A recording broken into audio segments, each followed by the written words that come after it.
What is up, guys? Welcome back to the channel. My name is Travis. Of course, you were watching TWA Motorsports, and I know kind of left you hanging on that last video, but I had to order a couple additional things that I didn't think I was going to be replacing.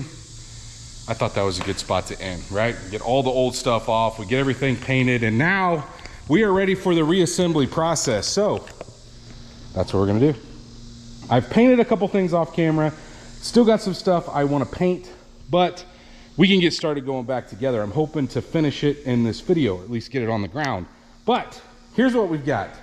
I did a little bit of touch up on my torsion bars, okay? See, they look really nice, painted.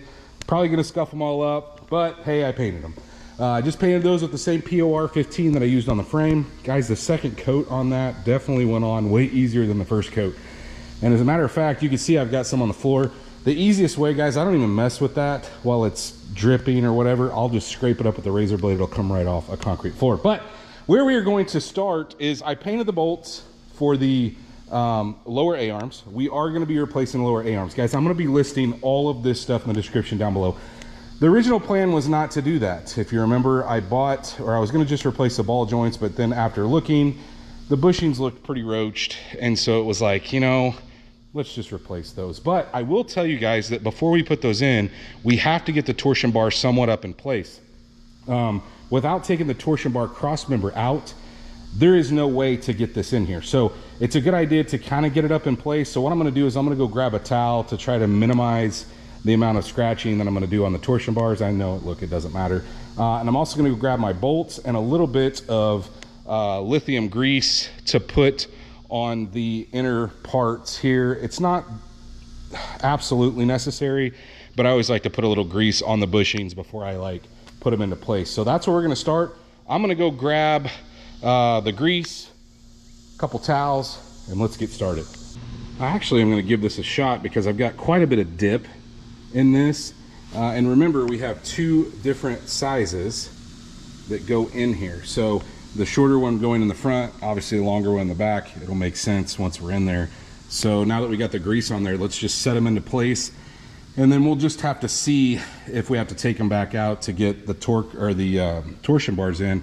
I don't really know because, like I said, we have a little more fall than I thought we did.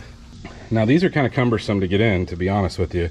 So what I'm using is I'm using an old screwdriver to help align the holes, and a rubber mallet to kind of tap the bottom and the ends, and they just kind of, they got to go in a certain way, otherwise they don't fit. Now I've got the washer, they both come through, so the head of the bolt should be on the outside of both sides, but I've got the washer on there and I've got the bolt started and the nut. Okay, so we should be good there.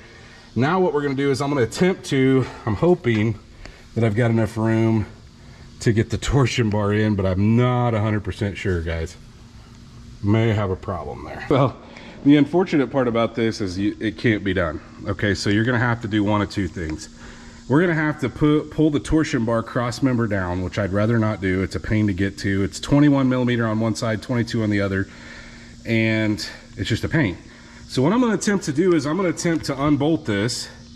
Okay, I've got the torsion bar where it needs to be. I'm gonna attempt to thread it through as I'm going up into place. Probably a terrible idea, probably won't work. I'm gonna try it and see. If it does, then we don't have to pull that down, not have to worry about it. If it doesn't, we're definitely gonna have to pull that down. I just tried to loosen it by hand with the 21 millimeter, and it's been there a minute, so it's snug. Let's give this a shot. That was way easier than actually removing that, so I was able to do that. So what I did was I put it in the opening where the torsion bar key is supposed to be, and then stuck the other end out here, lined it up on the torsion bar going through the A-arm, and then got the bolts lined up. A little more cumbersome. You're gonna have to set on the ground. That's what I did, and I knocked it, same thing, knocked it back in with the rubber mallet, lined it up with the screwdriver, pushed the bolts through. Not as bad as I thought it would be, to be honest with you. And now let's take a look where we're at down here so you can kind of see what I'm talking about, because we're gonna have to put the torsion bar key back in right here, but you can see that now we can slide it forward. Okay, get the torsion bar key in, slide it back, which we'll do here in a little bit. I'm gonna go ahead and knock the other side out real quick. Got both sides in. Well, I tell you guys, the other side was way easier to put in. It just slid right in. I barely had to use the mallet at all. Now, we need to move on to tie rods. So I chose to buy inner and outers, okay? Of course, they come separate. They don't come together. But we've got them here, and it should come with, I thought it came, yeah, okay. So the inner comes with a new jam nut, and the outer comes with obviously a new castle nut, and there's probably a, yeah, there's a grease fitting. What else we got in here? Which, by the way, we need to put the grease fitting in that guy. I completely forgot about that. We need to do that. But I've got my old one sitting out there, and I kept them side specific so we could try to get it close. Now look, chances are, I mean, we're still gonna need to get it aligned, but we can get it as close as possible. So what I'm gonna do is I'm gonna go grab another one, or one of the old ones. I'm gonna kind of set it over here to the side, and we're gonna get this one started on and kind of measure it up with the driver's side. We'll do the same on the passenger side. Now look, this isn't an exact science, but you can kind of get an idea of what I'm talking about here. This is obviously the old one with all the crap on it. These are the new ones. And so I'm gonna thread this down until we're kind of basically lined up with this other one. Now, the other thing is, if you're removing your old one and you're reinstalling, you're gonna have to put some thread locker on there, but this, because I ordered it new, comes with thread locker on it, which is good. So we'll just get it, I don't even know if I don't have anything to torque that down, so I'm just gonna get it as tight as I possibly can with an adjustable end wrench. The other end, we'll talk about torque specs later on in the video. Now I already did this, but if you haven't done it, it's a good time to clean out those threads with maybe some brake cleaner. I did that before I painted all this, so I knew we were gonna be reinstalling this, but we've got it, the jam nut somewhat snugged up. We're gonna go ahead, screw this in. I'm gonna do the other side as well. And like I said, guys, I don't know the torque spec on this, but I'm just gonna tighten it as tight as I can get it. Now that I've got these on both sides, I went ahead and put the grease fitting, the grease zerk fitting here in the bottom A-arm. And I'm gonna do the same thing up here. They're two different sizes. That seemed 8mm fit it the best. This one 7 fits the best. I don't want to lose these. I'm gonna end up kicking them under the truck if I don't get them started now. And then I did put the castle nut on here. That one's already got the castle nut on it, and I put the 2 cotter keys over there. So the smaller one obviously goes in here, which we'll get to later. Now from looking at all the parts I install, it's pretty obvious I'm a Moog guy. But I went with these upper A-arms, and these upper A-arms give me something that a lot of the other arms don't. Now there are some other ones on the market that do this, but it gives you an additional 2 degrees of camber, which we're gonna need all the camber adjustment we can get because we're dropping this thing with torsion bars. So kind of what happens is when you drop with torsion bars, the wheel starts to camber, you get negative camber, and it wants to lay in. So what we're gonna do is we're gonna place this where we get the most camber. So that would be this facing out, which we'll talk about a little more here in a little bit. But what I need to do first is, instead of cleaning up the old rusty bolts that we had in here before, I chose to get a replacement set of Moog bolts and eccentrics. So what I'm planning on doing here is, this is the inside, by the way. The really shiny part is the outside. That's the inside. I've still got these set the exact way I took them out. And the reason I do this is because I marked them. If you guys remember, I marked these. So what my plan is I'm gonna try to transfer this mark one at a time to these bolts. So that one's the inner, or the front, closest to the front. This one is the one closest to the back. And so we're gonna mark these one at a time. I'm gonna put a little grease on the inside, so the bushings, just like I did the bottom. And then we're gonna get them into place with the new bolts. Now, another cool thing they make now is they make one where you can actually grease the inside of this, so it has a grease fitting and the bolt's hollow. I've never had an issue with these. Now, I've had some freeze up that, you know, they need to be cleaned up if you're gonna be reusing those, but I thought, as cheap as these are, and I'll list, like I said, I'll list all this stuff in the description, but for as cheap as they are, it's worth it to just replace them. It's gonna look a lot better. Now, chances are they'll probably look all rusty in, what, 2 weeks, but either way, let's transfer our marks one at a time, and let's get it up into place. See, I've got my marks transferred. I went ahead and put the outer one in because that's the way that one goes in. This one on. And we're ready to put that up into place. You can see I've got grease on that. It only goes in one way, so obviously the pieces that hold the brake line and the ABS sensor, those obviously face up, the threading. So let's go ahead and put it in. It's time to grab our new ball joint, our new upper, which this is kind of a cool design. We don't have to press anything. That guy just sets in there, and so what we want to do is we want to face it as far out as we can. There's a little diagram in the box, but it's not an exact science really. We just want it facing that way. This has a serrated edge that goes down, and then it is keyed. And so what we will do is we'll snug this down, and I believe it has a torque spec in there, so I'm going to see what that is. Ooh, that sucker. That may be interesting to try to keep that still while we're snugging that down. I wonder what size it is. That's a big one. Let's go see if I can figure out what size it is and if it's going to want to. Yeah, see, I think it's going to want to turn. Not sure how we're going to hold it while we're snugging it down. Yes, it is wanting to spin. It's 1 1/8. Okay, I am using a 6mm in the center. There's an opening in the center, you can see. So what I'm attempting to do is to keep it straight until we get it snugged down to a point where it stops moving. I don't know. There's probably a better way. I don't think it's an exact science. I don't love putting that much pressure on that 6mm. I have a feeling it's going to pop in a minute. And I'm going to be mad. Maybe I'm wrong. And it's you're kind of just eyeballing this, really.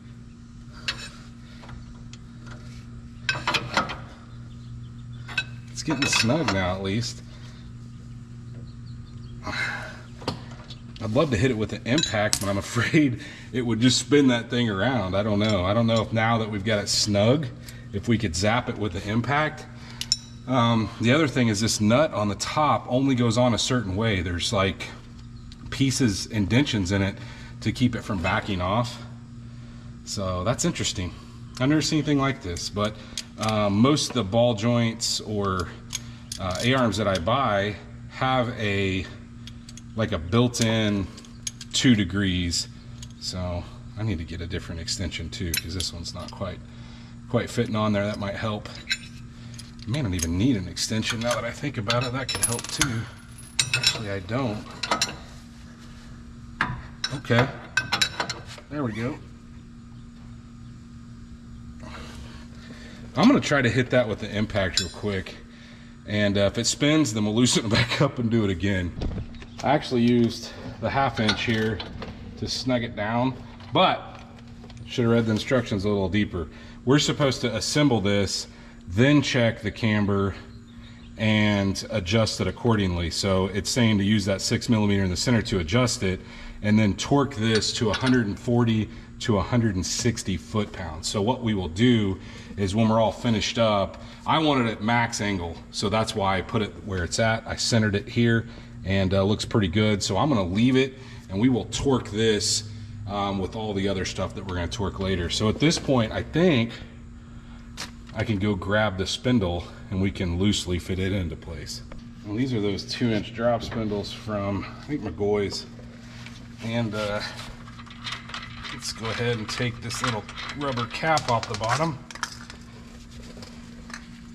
We'll start it there. It's pretty good.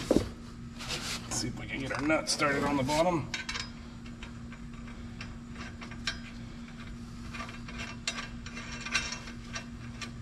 Got it started. Let's take this one off and do the same.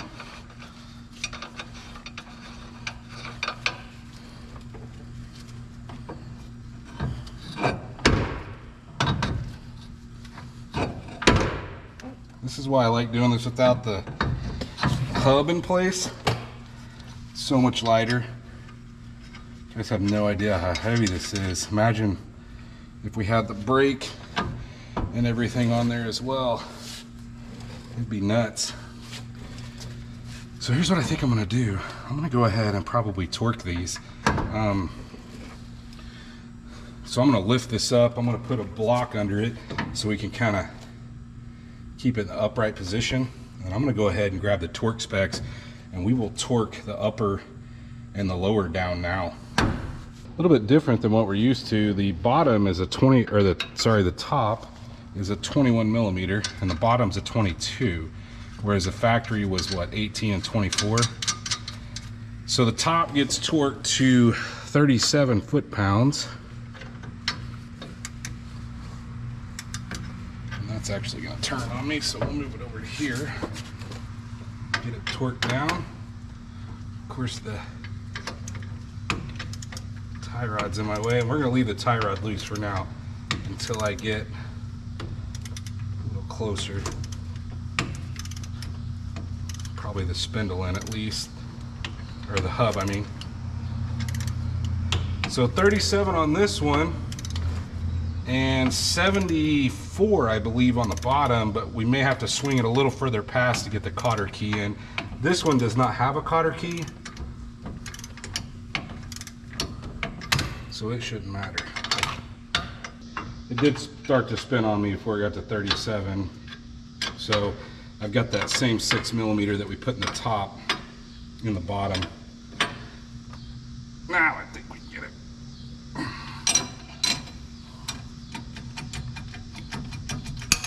There we go. Now it should go right to 37.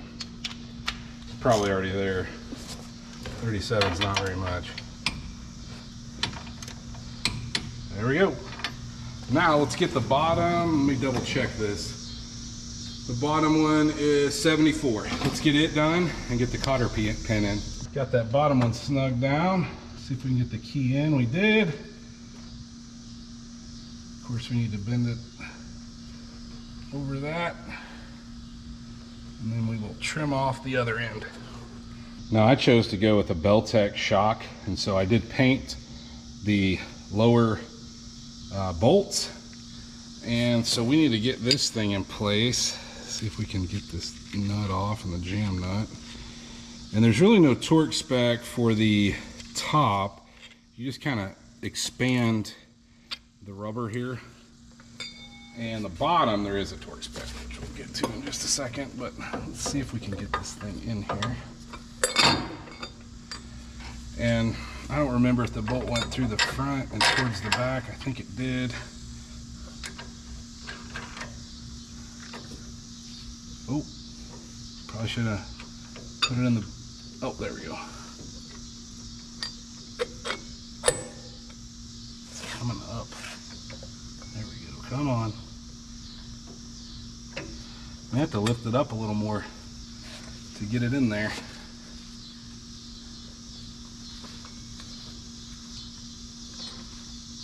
A little bit heavier than it was before. Okay, I take that back. We're not going to torque that until I load the suspension. I don't want to ruin those bushings. It really needs to be in ride height position when we torque that. So disregard that. We've got it in. We got it started. I'm going to go do all this same stuff to the other side.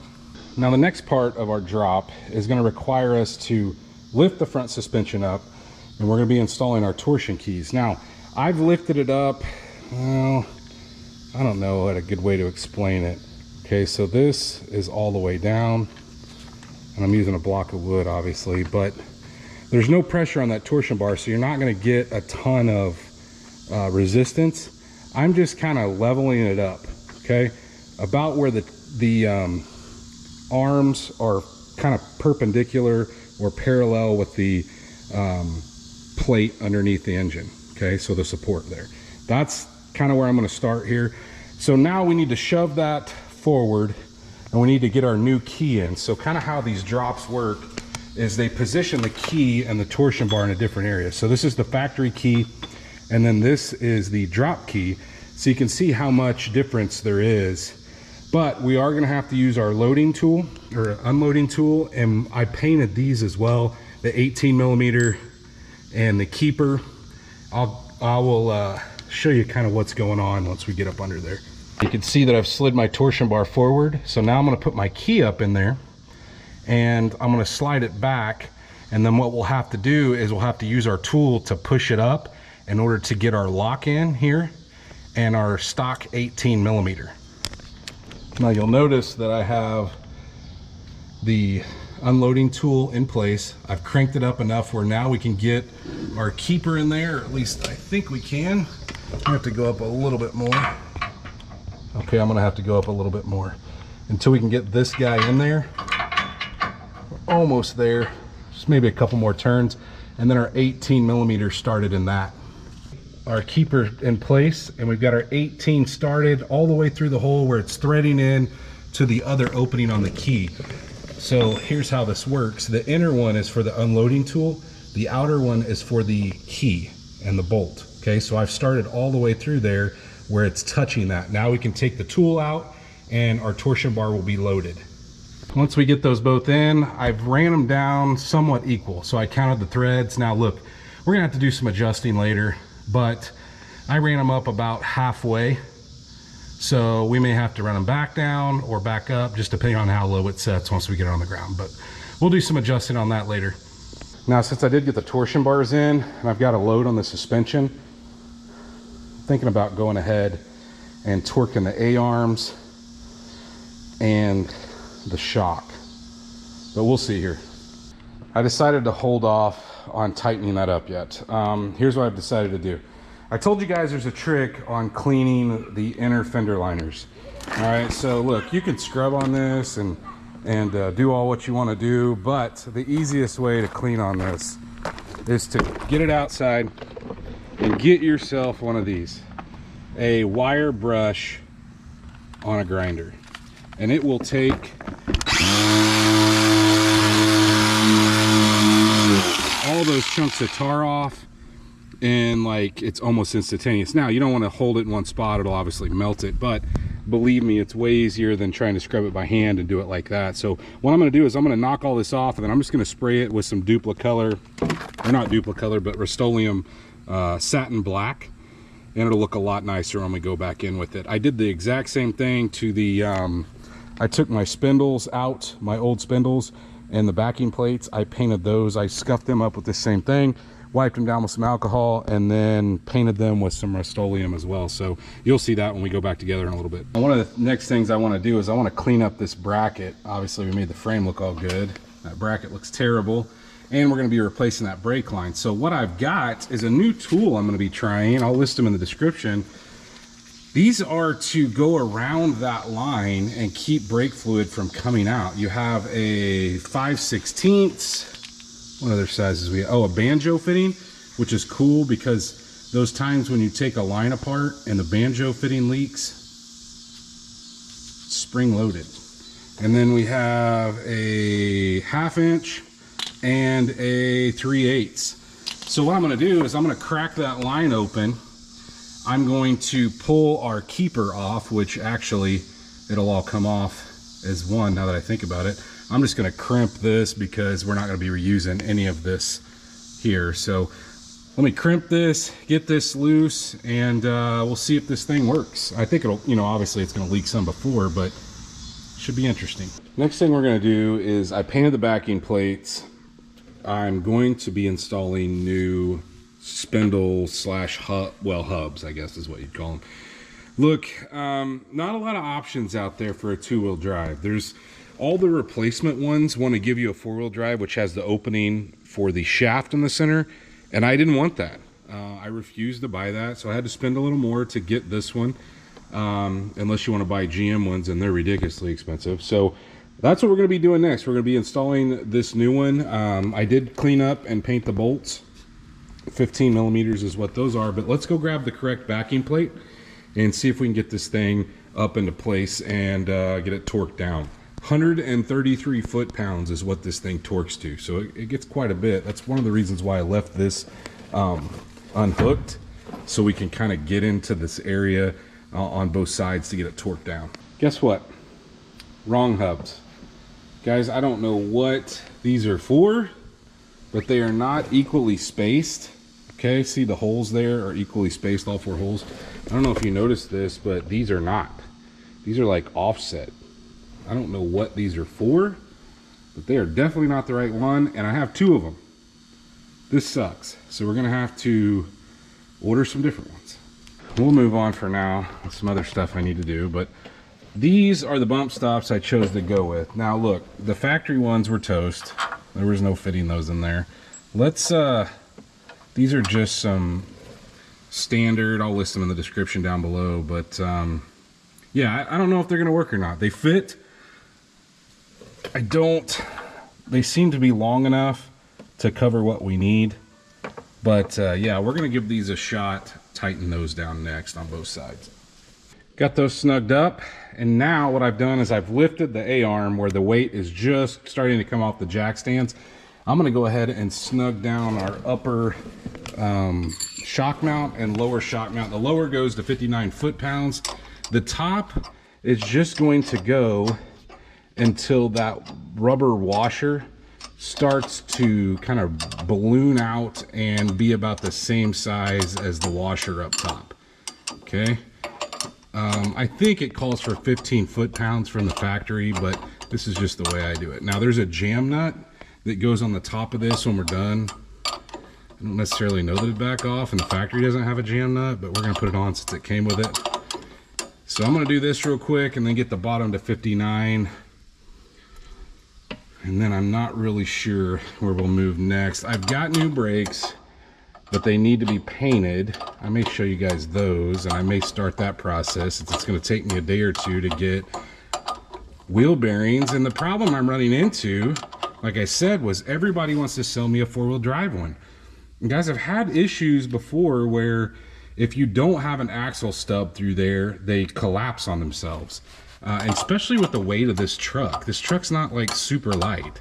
And so what I'm afraid is going to happen is they're going to collapse, and I'm going to be replacing them all the time. And you guys know I don't want to take 26 lug nuts off. It's not that they're that hard to replace. It's just like all the work you have to go through just to get it out of there. That's pretty good. Told you I wasn't going to hook this up yet, but I've decided I'm going to go ahead and do it. 46 foot-pounds is what the tie rod goes to. I can still spin this back and forth and get to the 15s back here. So I'm just going to go ahead. I'm going to try to torque down everything that I can torque down at this point. 46 foot-pounds, and then obviously our keeper or our cotter key. Since we also have the suspension loaded, like I said, I'm going to try to tighten the control arms, the lower and the uppers. The lowers go to 107 foot-pounds with pressure up against it. Like I said, we've got all the pressure on this, on the jack. We've got it just barely off the jack stands back here. 107 107 foot-pounds on the bottoms and 140 on the top. But before we go to the top, I'm going to try to get my wrench and adjust, try to line up our dots that we made where we transferred from the others. Like I said, that's not going to get us perfect. We're still going to have it aligned, but it'll get us close enough where we don't scrub off tires while we're driving to the alignment shop. The closest alignment shop's like 30 miles from me, so, or the one I use anyway. So let's get those done. The tops go to 140, bottoms to 107. Once I got that finished, the last thing I did was I took my 6mm, I adjusted this, and I'm going to torque it down to what the instructions say, 140 to 160 foot-pounds. It is a 1 1/8 inch. So let's get that snugged down, locked into place. And then I gotta go do all that stuff on the other side, and then we may just move on to showing you the brakes. I just got stock replacements, but I ordered brand new ones, so I wanna paint them. And of course, before I put them on, this whole wheel bearing hub situation is making me crazy. I may have to end up settling for a 4-wheel drive one. Once you torque that down, there is a grease fitting that's quite a bit bigger than your normal one that goes in the top of this. So we'll get it installed too. I completely forgot about that. So I told you after I got that torqued down, I was going to show you the brakes. I'm not going to show you the process of me painting them. I'm just going to use some POR 15 caliper paint, which is different than the frame paint that I've been using. I'll list it in the description down below as well. But chose to go with Power Stop. This is the Extreme 36, which is the same thing I put in the back. We have cross-drilled and slotted rotors, which you will see when we go back together. But I did choose to go with a new caliper on both sides, okay? Look, we're putting a lot in this truck. It just seemed like I don't want to clean up the old ones. They've been on there for a couple 100,000 miles. Chances are that, you know, they probably need rebuilt. And I generally choose to buy new. I'll try to list these in the description if they're available, but they're new units. They're not remans. But they do put like a zinc coating on them, which sucks because I do have to scuff it up before I paint it. But like I said, I'm not going to show you that process. I will, however, cut back in when we are ready to put something else on, and then you'll get to see these once they're all painted. But I can't do much. I'm sitting here looking at the things I can do. I can get the sway bar on soon, which I don't know if I want to. By the way, my clips are working great keeping the brake fluid. There's no brake fluid on the floor. This is set all night. So they're doing a really good job. But yeah, I'm kind of at a standstill. I really need this here before I do anything else. Like I said, I could put the sway bar in, but doesn't make a whole lot of sense right now. Let's just see if I can get those painted and hopefully get some hubs in.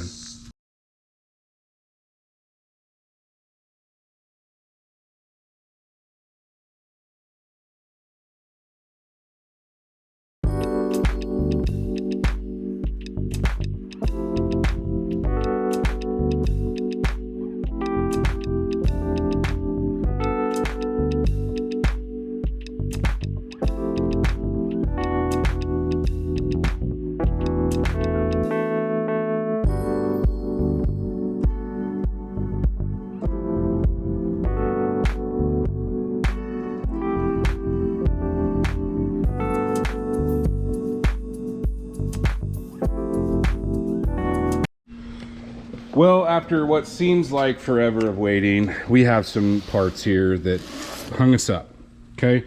I want to talk about these because you guys could experience the same issue. I chose to go with the Timken. Timken is who makes GM ones, okay? Here's the issue.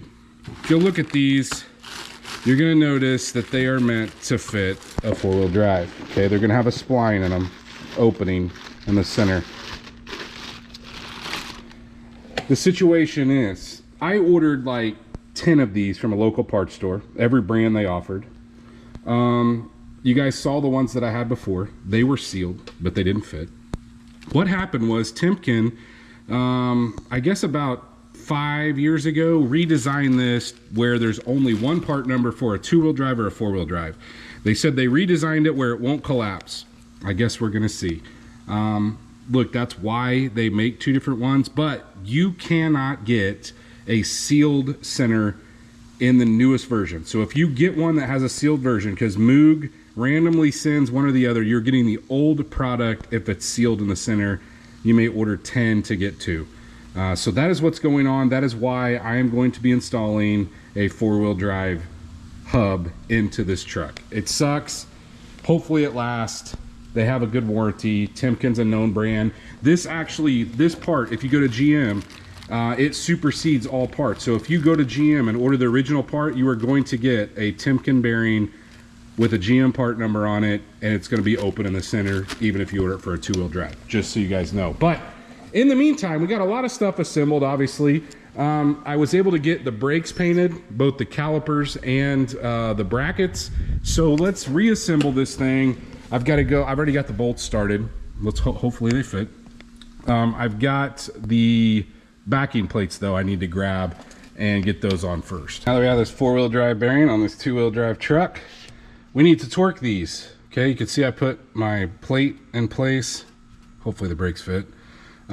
This went behind and actually has some slack in it, so I know it looks close, but it actually works. But 133 foot-pounds is what we need to torque those 15 millimeters to. But here's what else we can do. Let's go ahead, snap this here. That goes there. There's another one that goes on the side right here.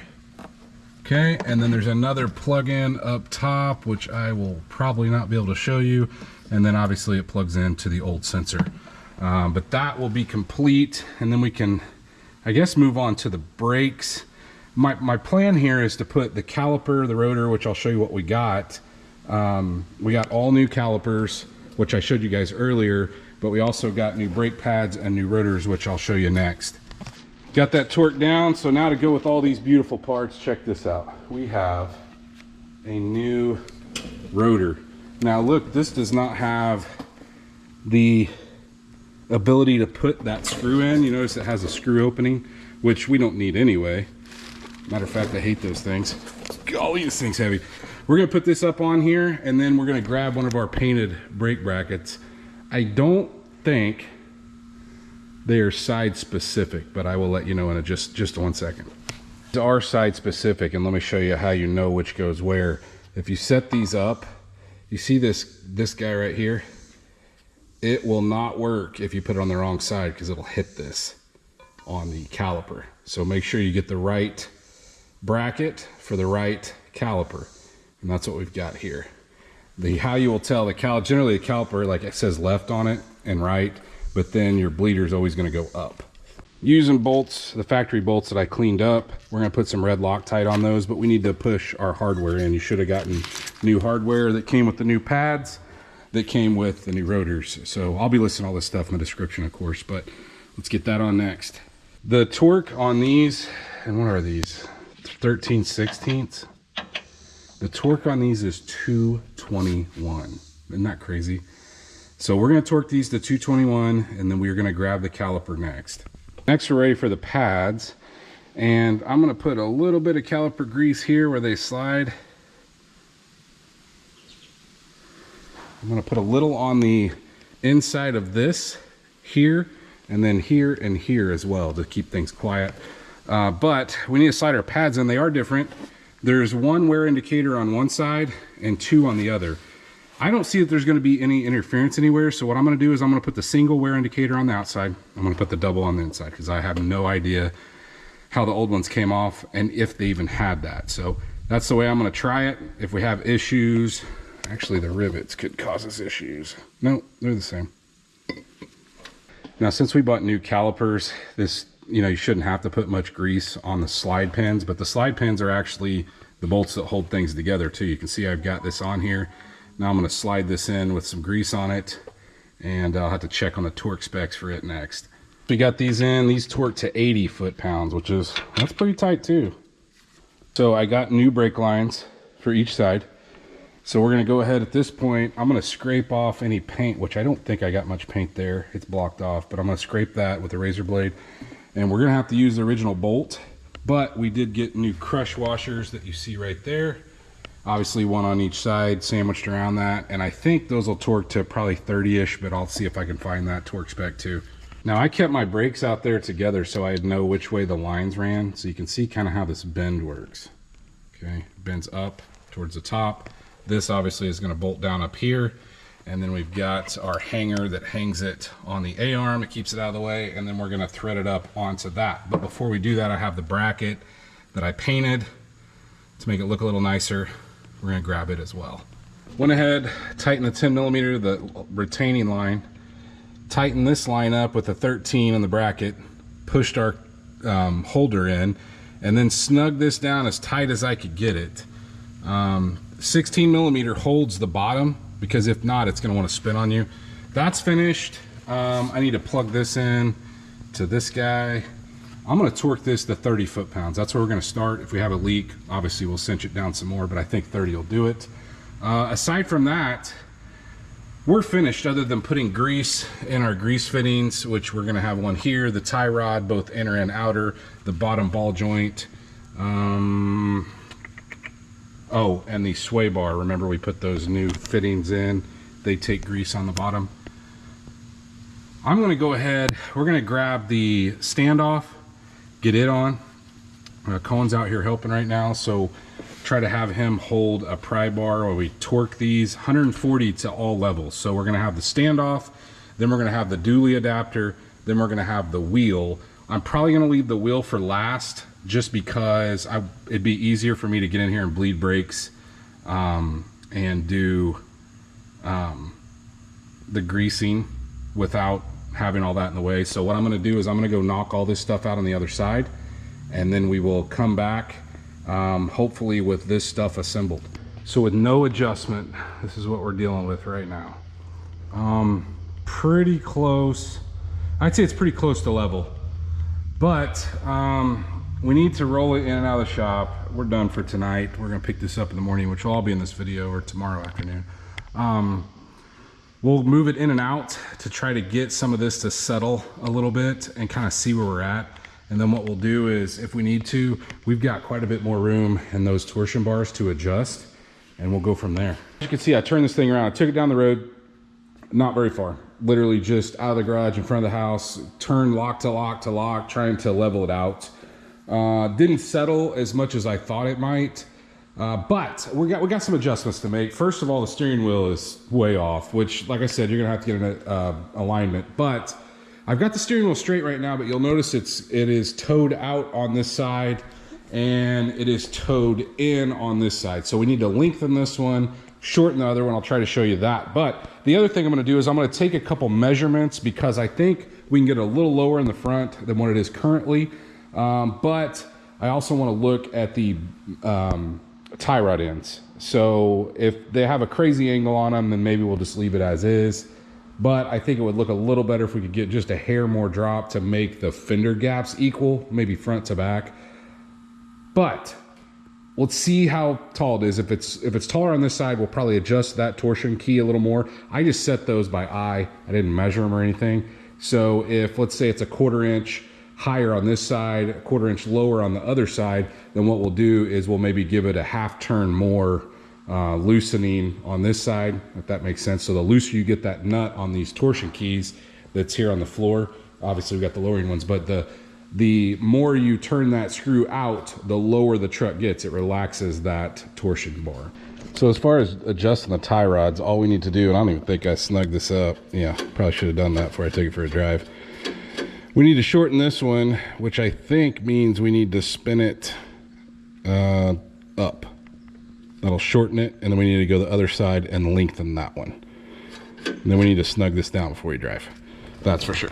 All right, now we notice that it is about a 1/2 inch higher on this side than it is on the other side. So how we're gonna fix that is those torsion keys, those bolts under here. Where are they at? Right here. So we're gonna loosen this one, let's say an additional 1 turn, and I'm gonna loosen the other one a little bit more. Now look, do not thread this all the way out. That would be a problem. I threaded them about halfway up, if not more, when I initially installed them. I knew we'd have some adjustment to make. The other thing is, it's a good idea to put some jack stands under this, guys. Don't get crushed under your truck doing this kind of stuff, all right? So make sure I'm gonna put some jack stands under here real quick.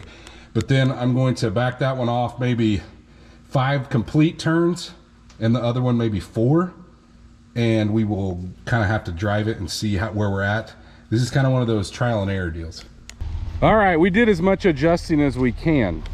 Here's the situation. I cannot get it any lower on the lowering keys. That is where it is at, guys. Now, with that being said, when we look at it from the side right here, it may be an optical illusion to you guys, but it's actually pretty dang close as far as the gap in the front versus the gap in the back. And Cohen, I think, is in love with this truck. He thinks it is the coolest thing ever, and it is cool. It's different, you know. We were able to get a lot of the toe out of it too. I'll show you that real quick, just by adjusting that.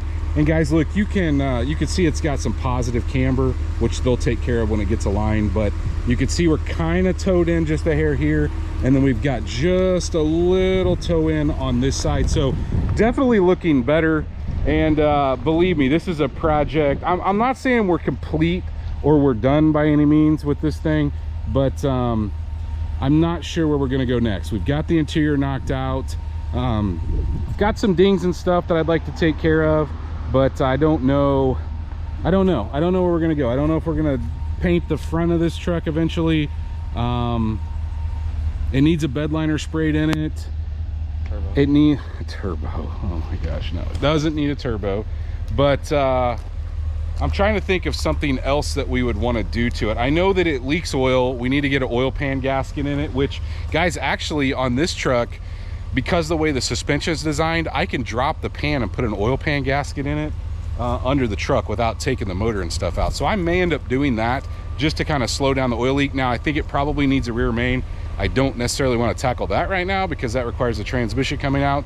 But let me know what you guys think. I know a lot of you have been waiting for us to get rid of what they call the Cali Lean or the Carolina Squat. It is done now. It is gone. This truck looks completely different from the day we started with it, that is for sure. From the flatbed work truck to a pretty cool little street cruiser. So if you guys like this video, if you like this truck, please, like always, go down there and smash that thumbs up button. If you guys are not subscribed, go down, hit the subscribe button, ring that bell notification. That will notify you every single time we drop a new video, and stay tuned to see what we work on next.